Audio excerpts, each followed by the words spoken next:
Sanford Children's Child Life Specialists are there to help children and their families cope with the emotional, developmental, and social changes brought out by illness, injury, or hospitalization. Here to tell us how Child Life Specialists facilitate coping and really normalize the hospital environment for our kids are Wendy Iworks and Lane Paraboom. To both of you, great to have you here. Hello, thanks. So tell us a little about what you do, because it can be intimidating when you're young and you show up and a bunch of doctors in a new environment.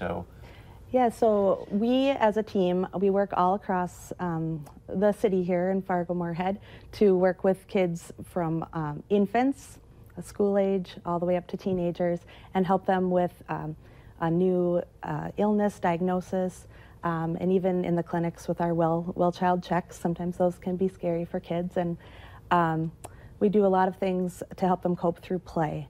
And so we just really try to make connections with them so that they can work through whatever they're going through in an age-appropriate way. Well, and like you said, I mean, it can be kind of scary when you have the doctors talking to your parents, and it's almost kind of like the kids is like, what about me? What's happening? Like, what's coming next? And that's what you guys really help with. Yeah, we do a lot of medical play, so we take whatever the nurses or physicians are using, and we teach the kids about it wherever they're at developmentally or emotionally, so they can understand. And through medical play, we find out where their misconceptions are about what's happened to them or the procedure they're having or their diagnosis.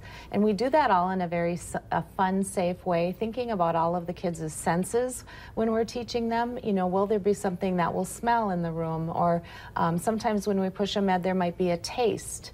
What will this feel like? Is it going to hurt?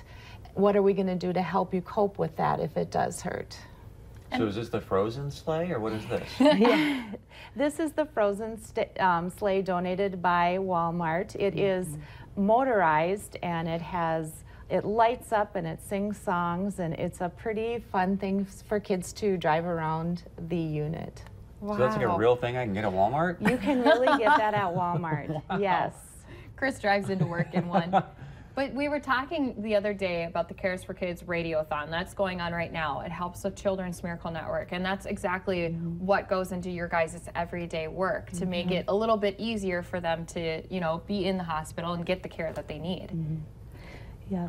All the dollars we raise stay right here, and we are solely funded through the Children's Miracle Network. So all of the equipment that we buy to help distract kids, to teach kids about what's going to happen, we use a lot of drawing, and so we buy special books for kids, because when something happens to a child, they can't usually verbalize what's happening, but they can draw. So we've got some great books that we love to use with kids that we can give to families, and so kids can really work out their feelings of what's going on while they're hospitalized, or when they get home also.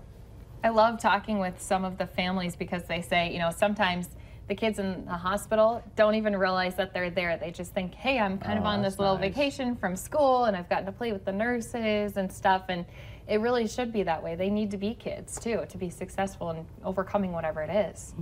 They do. Play is our work, and so that's why we have this amazing play space for kids.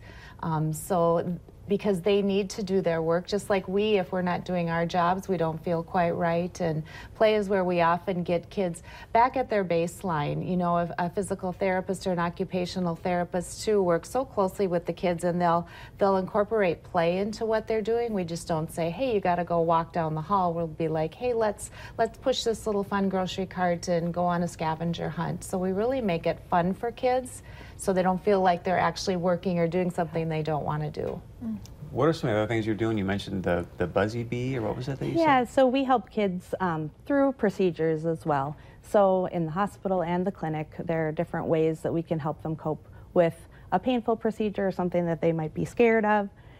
So we can talk to them about what their previous experiences have been with the medical setting, and maybe ask them, you know, what has worked well, or ask mom or dad what works well. So we do things like comfort positioning. We really try to include parents in the care, especially of our younger kids. And even with the older kids, sometimes they want mom or dad just to stand next to them or hold their hand. But we do use things like Buzzy Bee, or we have a ladybug that's also buzzy, and that can help to block the pain of a poke. So we do that, and we also have things like breezy spray or numbing creams that we can use as well that the nurses will apply. So. Wow.